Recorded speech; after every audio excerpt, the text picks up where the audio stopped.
We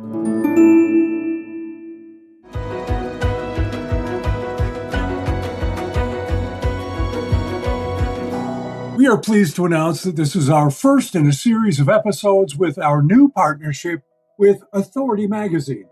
Authority Magazine, a Medium publication, is devoted to sharing in-depth and interesting interviews featuring people who are authorities in business, pop culture, wellness, social impact, and tech, using interviews to draw out stories that are both empowering and actionable. Authority Magazine believes that good stories should feel beautiful to the mind, heart, and eyes. Amy Ferris is, well, everything. She's an author, screenwriter, journalist, champion of women, and a Buddhist, and a playwright. Now I'm going to take a breath. Okay, Kev, we are so lucky to have this badass goddess on our podcast today. Amy, welcome to Believe in People. Thank you so much. It's thrilling to be here. Well, before we get started, first of all, I want to acknowledge something that you wrote this morning.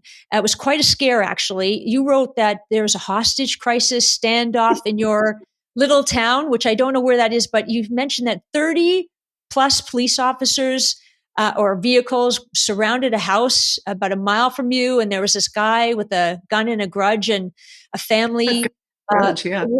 Yeah, could you? Your brain must be reeling. What? Can you share a little bit more about that? Yeah, yesterday afternoon there were like a ton of cars, cop cars, that drove past our house, and we live in the woods. We're not. It's really rural, and all of a sudden there were all of these cop cars. And I said to Ken, "What do you think is going on?" And it ended up that he was. The sheriff was coming to his house to arrest him for a DUI that he never showed up for in court. And he apparently attacked the sheriff and had an arsenal of like 18 weapons. Wow. And he had his kids in the house, his wife, and we were all of a sudden we were getting texts, to batten down and lock the house and lock and bolt the doors and don't go out. And when you tell a woman like me that, I go to like every dark place imaginable. So, but everything is fine. They were able to get into the house. They took I think two. I'm pretty sure it was two people were taken into custody, and his kids are fine. So, when you say that you go into every dark, you go into every dark place imaginable, just in spite of the fact that you live in the woods. Yeah, you do. We're all just emerging from every dark place imaginable. I mean, it's almost as if every day is a dark place that's becoming very imaginable. How do you, as an author and a writer and someone who keeps their attention focused on what's going on around us, how do you rise above that? Wow, what an incredible question. I think I rise above it because I'm filled with hope. Huh. And I'm not filled with hope all the time, but I believe that there's a lot of real good people out there. And I have to believe that, without sounding really hokey, that the good guys win. But there's a lot of ugly in the world, an unbelievable amount of ugly. I can't believe this weekend there was a day of hate. Yeah. I can't believe that. I can't. Yeah. Yeah, it's weird. And I also think that those of us who write and those of us who have a voice have to keep inspiring other people to use their voice and to be loud and messy and make a ruckus. And that's pretty much how I get above it. Yeah, and Amy, I mean, and I want to brag a little, if I could, about you, because you're really something else, and you have that powerful voice. I love that you call yourself a badass. It's so awesome. You were honored by Women's eNews as one of the 21 leaders for the 21st century for your activism, passion, and commitment to your women's voices. And this happens to be Women's History Month, which I actually didn't know, but that's so great. And we're celebrating and telling our stories. So what story can you share that may help and I know you do this on Facebook beautifully, but what stories can you share with women to use their own voice? Like, how do they project in a way that's going to be helpful to them? I also think it's incredible that March is Women's History Month, because I keep thinking we women march. It's like, I don't know any woman who does February, but you know what I mean? We march. We're bold and audacious. And the thing that I would tell women specifically is that everything that ever happens to us should be used to inspire and encourage another person. Mm-hmm. No matter what it is. I think the thing that I've really wholeheartedly believe in, Amy, is turning all of our mistakes into our mission. And whatever happened to us, whatever went down with us, whatever mistake we made, to use that to encourage and inspire other women that they're not alone. So that's really important to me as a woman. Tell us a little bit about at least two of the books your two books that you've written. One that's just come out. Do those address that specifically? Because I also kind of chuckle at the titles. Thank you very much. Marrying George Clooney was born out of menopause.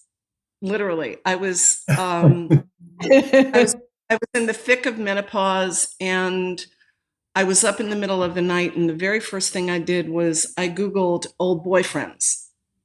And I thought, ooh, this is kind of wacky and interesting, and and I'm going to take this a little further.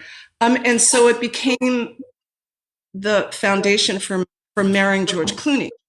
Right. And then what happened was, pretty much in the middle of writing this very wacky little odd menopausal book, my mother was diagnosed with dementia. And I had a conversation with my publisher at the time, because I felt like, oh my God, I want to go down to Florida and be with her. And, I wasn't sure how to manage going from wacky to menopause to dementia. And she encouraged me, and she said, okay, I'm wanting to take a real sharp turn here and write about your relationship with your mother. And that opened up absolutely every vein in me that was imaginable. And it gave me an opportunity to get to know my mother better. It gave me an opportunity to understand myself as a child and the pain that I felt growing up. It gave me the opportunity to understand what it's like to give up dreams. And that was what my mom, and many in her generation, by the way, did the same thing, right? Mm-hmm. They wanted to be artists and out in the world, and they became mothers and wives and lived in suburbia, and, all of that stuff that they had to suppress. So that was a very profound experience for me writing that book. And this book is called Mighty Gorgeous, and it's also kind of like, yay.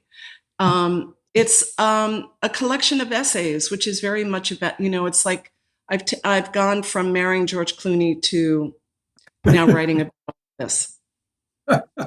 I have to say that on the cover is an upside down squished cupcake with extinguished candle. With a candle. So if anything ever defined messy love for me. You pretty much That's summed it it. up there. That's definitely it. I know, Thank right? you. And Amy, I want to know, and I want to read something in a little bit of who you really are because it's pretty profound. Is when did you find your voice? Because it's pretty powerful. It's very raw, and it allows, or sorry, not allows, it enables other women to start to, because it's a scary place to be, start to reveal themselves as who they are. And you've had that, you built up a community of women that are actually starting, I hear and see and watch them starting to express themselves in a way that I don't think they would have if it wasn't for you. So when did that happen for you? I think it really happened for me, Amy, when I was a little girl. I think that the one thing that I had that I felt that was mine was my diary, and that I was able to put everything in that diary. And I'm a real fan of everybody, men and women, using their voice and speaking their truth and sharing their story. And there are a lot of things that we don't want to talk about, and there are a lot of things that, are going to just go with us to our grave, Mm-hmm. or the urn, whatever. But there's a lot of stuff that is hard for all of us to share. And I hope that my being vulnerable and sharing my stories gives everybody else the opportunity to do the same. Mm-hmm.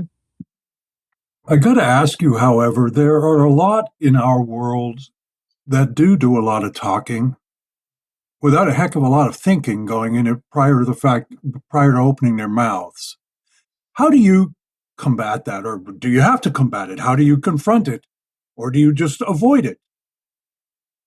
I don't think I avoid it. I do want to say that if there are certain people that are just ignorant and stupid and mean, Yeah. I don't want to combat that. I want, they're going to fall anyway. Yeah. At some point, they're going to crash and burn in their own way. It's very interesting that you asked that. I get a lot of crap on Facebook when I post something, especially if it's a little bit, triggering for people. And I Good learned word. a long time ago that when you're triggered, it really means that the person who triggered you has really opened something in you. That even when I'm triggered by something, I feel like, oh my God, that has been in my body for how long? So how I combat that sometimes is I approach it head on and I call them out, or I ask them what were they thinking, or, try to have a conversation, which doesn't always go well. But then, and then there's a lot of times where I think, I'm just going to let those people fall on their own. Yeah, it's a fine balance, I think, with that, Amy, because you stand up for yourself and what you believe in, and there are always going to be those situations where others just simply don't agree, and you have to keep moving through that. And I think that's the power of you, is that you have to keep moving. And if I may, okay, so I just if you can indulge me for a second, because Amy's words on her Facebook to her community, both men and women, are very powerful. And I think as you keep hearing what Amy has to say, it just keeps reinforcing having the courage to be who you are as well, listeners and viewers. So I'm just going to, if I may, I just want to quickly read this. And there's a lot of F-bombs. So if you're offended by the word fuck, good. it's going to bug you. So, but it's not. Okay. Now This is in Amy's really... words. Amy's words. Okay. And forgive me if I screw this up, but I won't. I'll try not to. This is what I want to tell you. You may never sell a book or a screenplay or win an award or be a runner-up for a Pulitzer or a Peabody or an Oscar. You may never win a beauty contest or a bowling tournament. You may never be an Oprah pick or a close second as Person of the Year for Time. You may never win a cooking or baking contest or a Betty Crocker bake-off. You may never own a car or a house, but this this, your voice matters. Your life matters. Your words matter. Your soul matters. You are the stars and the moon and the whole fucking shebang. Flaunt your humanity, strut it, show it the fuck off. You want to be grand at something, truly grand, be a grand human. Having things, stuff doesn't make us more valuable or more worthy or more important. That's a total sham. Having a huge fucking heart. Now that's what counts. Generosity is all in sexy. Do not hoard life. Shake the fucking goodie bag. That's Amy. I am so glad you use the word fuck. You've no idea. I love that word. Oh. I love that word. Thank you, Amy. I love that word too. And so you express yourself so beautifully. You're a writer, clearly. It's just, you keep pushing the envelope. I think that's what's so remarkable. You keep pushing so that it's like you're reaching into somebody's voice to say, speak to me, share your thinking. Is that what it is? I'm trying to wrap my head around how you do this. Oh, well, I think it's because I want people to awaken to their greatness. And I kind of feel like, I have this opportunity. I have a voice. I need to use that voice. I need to share my stories. I need to help people get out of bed in the morning. It's very important to make sure that people know that they're not alone in the world, that what they're going through, whatever it is, whether it's a breakup, whether it's a death, whether it's, the loss of a job, whether it's, oh my God, I got one more fucking rejection today from a publisher. Whatever it is, that there are other people that have their back, that know what they're going through. I have a real hard time with people saying to anybody, just let it go. Just let it go. Yeah. Because people need to go through whatever they're going through in order to actually have more empathy and compassion. When people say to me, oh, Amy, let it go. Just let the thing go. I think, that's more their issue than it is mine. They are not comfortable with my pain or my struggling or my suffering. And I want everyone to experience their own life. And the good, the bad, the pain, the sorrow, every fuck up gets us to where we are. Every single one. What makes your blood boil? The Republican Party. Okay. What makes my blood boil? What makes my blood boil is hate and violence and discrimination. What makes my blood boil is the amount of ignorance in the world right now that what makes my blood boil is how did we get here to a place where, don't say gay, and banning books, and the fact that, women still don't have equal rights, the fact that there's so much anti-Semitism in the world, there's so much hate toward each other in the world, there's so much intolerance, that gets my blood boiling. And yet you still have hope. I do, because I write. Yeah. I have to. And you're writing a lot, Amy. Oh, go ahead, Amy. And you're writing a lot. You have quite a few adventures ahead of you. Can you share a few things that you're doing? I'm not quite sure what these adventures are yet. Don't you have a trip to Europe?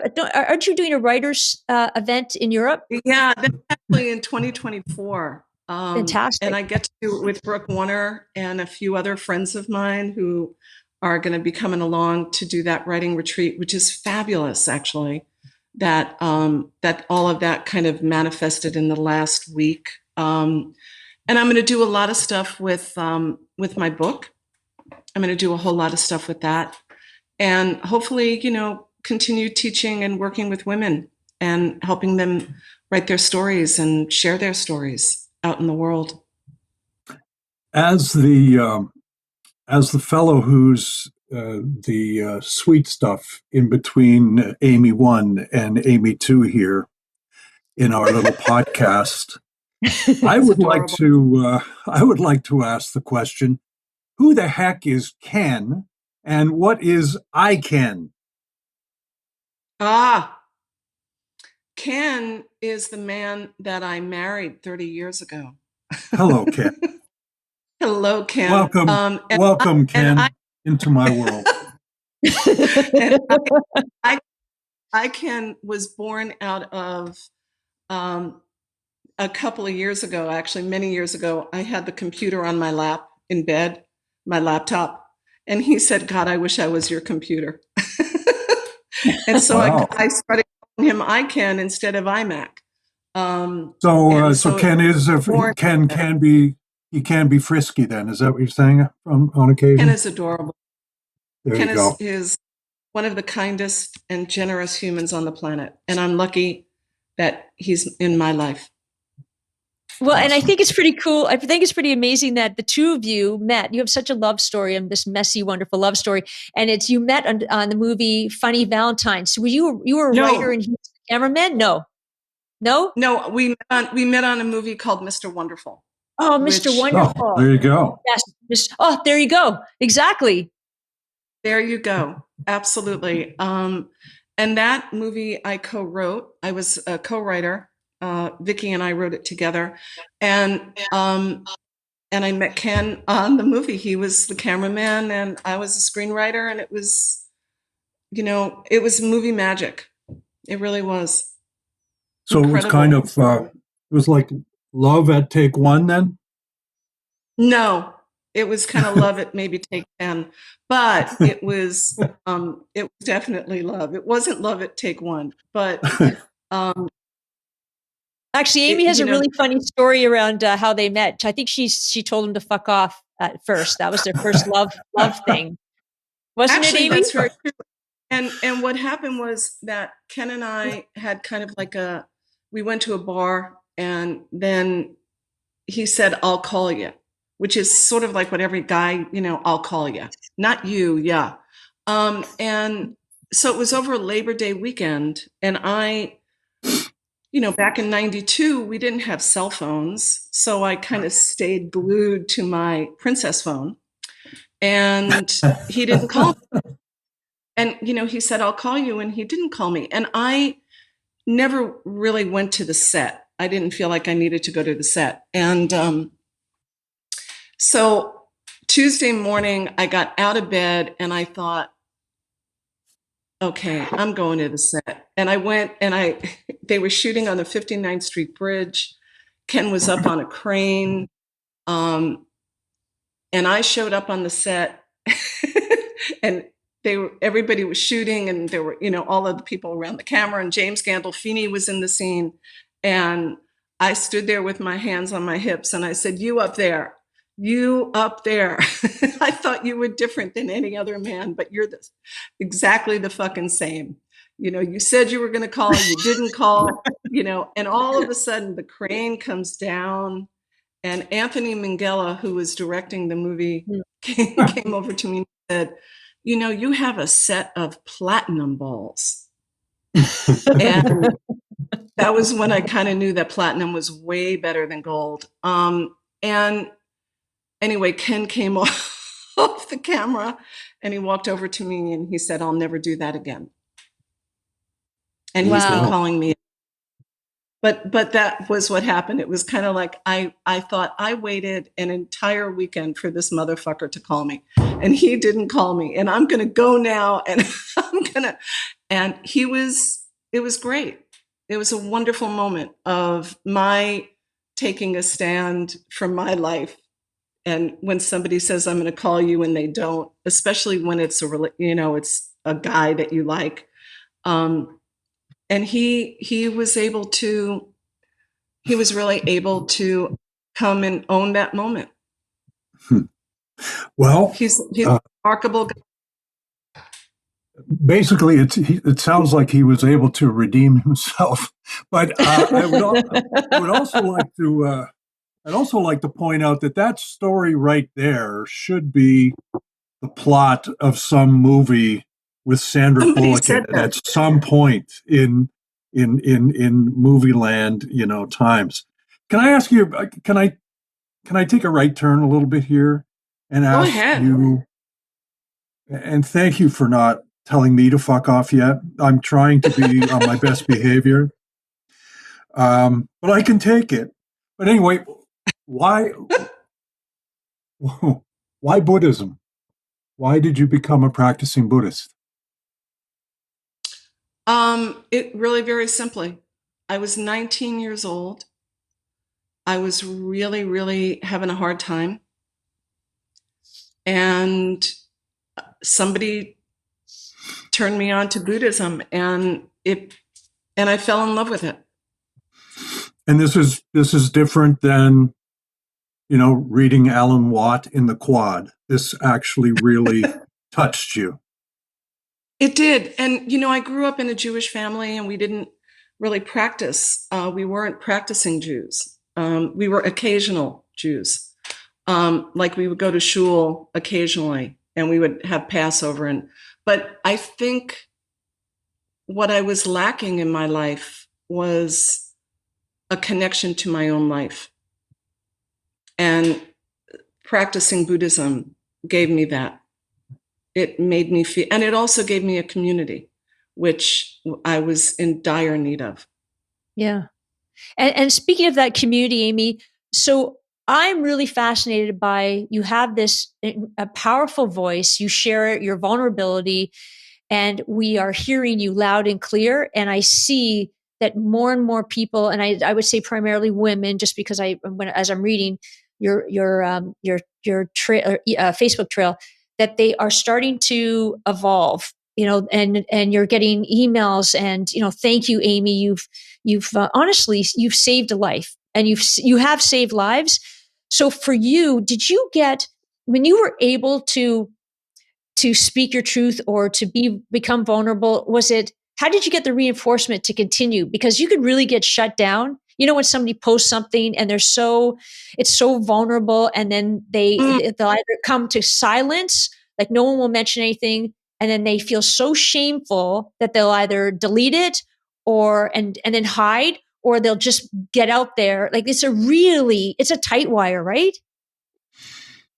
It is. And, I think that one of the things that I've noticed in the last 2 years, I think actually, Amy, starting with COVID, that we've all been so isolated. We've all been so vulnerable. We've all been scared. We've all, it's kind of like, I think if COVID has done anything, I mean, it's done a lot, but if it's done one thing very, very specifically, it's given all of us the opportunity to kind of like find a community, find a tribe, find the people who hear us and see us and want us to be loud and noisy in the world. So I think I've noticed the last year with my writing on Facebook that many more women are sharing their story. Mm-hmm. When I write something, like I wrote something the other day about my mom, and I think there were like 900 comments. Wow. And they were all about their own story. And that inspired me. It wasn't, oh my God, Amy, thank you so much. It was more that I gave them the opportunity to talk about their relationship with their mother or their family. That inspires me so much, that I'm giving women and men, the opportunity to really share pieces of themselves that maybe has been really, really hard for them. And maybe it's not easy to put it out in the real world. Maybe some of these folks who comment wouldn't have the courage, to say it at a dinner table, but they're able to say it at the Facebook table. So essentially, what I'm taking away from this is that strength can come through vulnerability. Absolutely. I think vulnerability is strength. I think you have to have the courage to be vulnerable. But I think it comes back and forth, don't you? It's kind of like being vulnerable also gives you courage. And courage also makes you a little bit more vulnerable and, and resilient. I think that bravery and courage are born out of something that scares us to do or say. I'm not always courageous, and I'm not always brave, and I'm often scared, and I still do it. Yeah. I don't always do it. I think that's the key. You still do it. You have the courage to still do it, and the courage gives you the opportunity to become vulnerable. I mean, there's so many ways to slice and dice that, but it's so true. So the fact is, you just really have to trust yourself to know that you're going to be okay if you say something. And you have to also trust yourself to know that if you say something and you're not going to be okay, that you will eventually be okay. I mean, I've said stuff and have been kicked to the curb, and and that's really the truth too, right? It's a lot of times we do and say things that we think, okay, I'm really glad I got this out of my body, and then we have all these regrets that we did it. Yeah. Human beings are. Oh, go ahead. I'm sorry.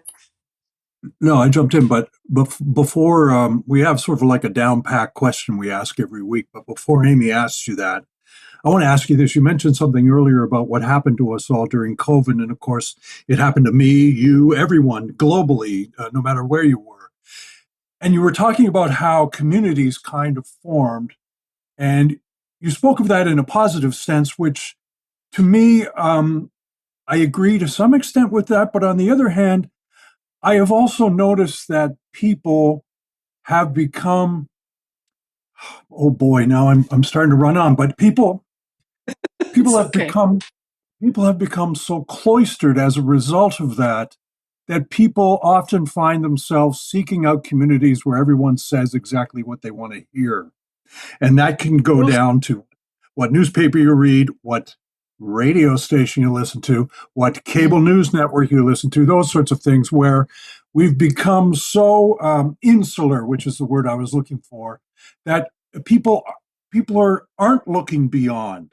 And here you are telling us the real way to live is to look beyond the end of your own nose. Okay, so what is the question?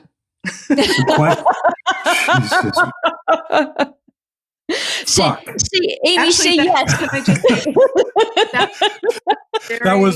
that was a statement. That was a wonderful thing. That was beautifully said, Kev. That was beautifully said. You're right, Amy. You are look past. You're looking beyond. But you've got to. Don't you believe that you have to break through that in order to see what's beyond the end of your nose? Absolutely. I mean, I can surround myself in editorials I agree with. I think what you just said also is really important, because I think part of, and what you just said really truly resonates, because part of what happens too is that because of COVID, we've also sought out the same people. To me, it's kind of like what goes on Facebook. The minute you post something that's a little bit different, or a little bit, or you're calling somebody out, there seems to be this intense kind of attack. And that irritates me, that we can't have conversations, we can't have dialogue. Yeah. It's immediately you're the bad guy. And thank you, Kevin, for that, because that gives me a lot to think about too, what you just said. Yeah. And now, and I want to we ask our guests at the end of our conversation, Amy, why do you believe in people? Oh, what a beautiful question. Why do I believe in people? Because I think we all have the same dreams. And I think we all have the same wants. And I think that we all really, truly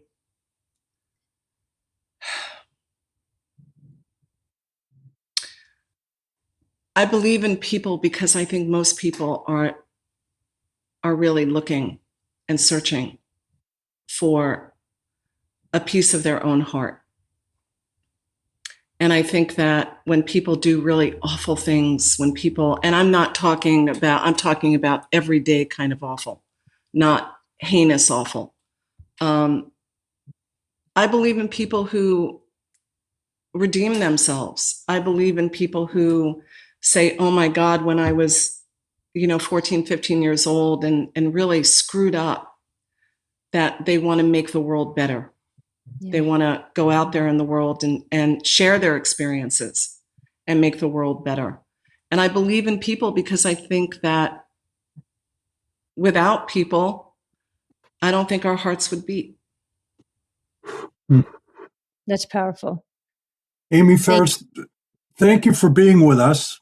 Thank you for having me. This is a real thought-provoking conversation, and I'll just end my little part of it by saying I was very touched the evening that you were Googling old boyfriends and somehow came up with George Clooney.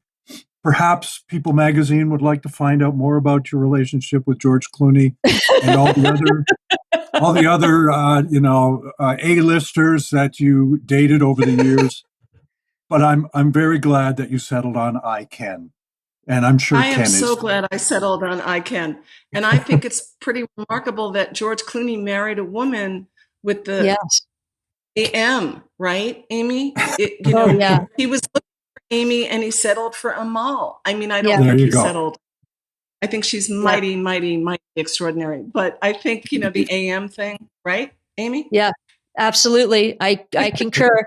And also, speaking of mighty, you can now pre-order, this is very exciting, pre-order Mighty Gorgeous, a little book about messy love. And Amy, are you number one on the best-selling list right now? Actually, when it first, no, I don't think I am right now. I think when the book first went on to Amazon, which I had no idea that they had put it up there, then all of a sudden everybody was pre-ordering it. And it was number one for about a week. I'm pretty sure it's back. To like 1 million, 1.8 million now, but for a good week, it was up there. That's exciting. Congratulations. Looking forward to reading it. Oh, and thank you both for having me. Oh, we're so grateful. Thank you so much. Amy Ferris is fucking great. I'll pick it up from there, Amy. Amy Ferris, what a great conversation. And you know what? I think that's what's so great about this little project that we have is that Amy Ferris is the kind of person you want to sit across a coffee table with and have a coffee and talk about the issues of the day, talk about yourself, talk about all the things that we carry around with us every day, things that are bothering us, things that give us joy, and the things that assist us in believing in others. And that's why we're so grateful that you out there join us every week for Believe in People, which is our little podcast. And now it's sponsored by Authority Magazine, which gives us even a bigger audience. But if you'd like to subscribe to Believe in People, do that too. And we'll see you next week. Thank you. Thank you, everyone.